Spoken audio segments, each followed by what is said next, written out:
La procrastination est une plaie silencieuse qui affecte nos vies, un combat constant entre ce que nous savons devoir faire et la tentation de remettre à demain. Dans ses méditations, Marc Aurèle a écrit « Vous pourriez faire quelque chose de bien aujourd'hui, mais vous choisissez de le faire demain. » Cette réflexion nous confronte à une vérité inéluctable. Nous procrastinons non par manque de temps, mais par peur et insécurité. Nous préférons la fausse sécurité de remettre à plus tard plutôt que de faire face à l'incertitude de prendre des risques. Sénèque, un grand penseur stoïcien, disait « Tous les fous ont en commun qu'ils se préparent toujours à commencer. » Cette préparation sans fin est une excuse pour ne pas agir. Nous nous leurrons avec des plans et des listes, croyant avancer, alors qu'en réalité, nous restons à l'arrêt.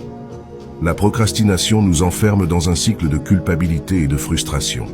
Chaque tâche reportée pèse sur notre esprit, nous privant de la paix et du plaisir de la réalisation.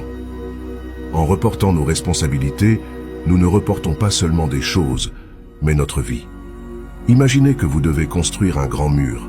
Chaque brique que vous placez représente une petite action qui, prise isolément, semble insignifiante. Cependant, ensemble, ces briques forment une structure solide et imposante. La procrastination, c'est comme regarder toutes les briques et se sentir accablé par la quantité de travail, tandis que le stoïcisme nous enseigne à nous concentrer sur la pose d'une brique à la fois, sans nous soucier du résultat final. Chaque petite action compte.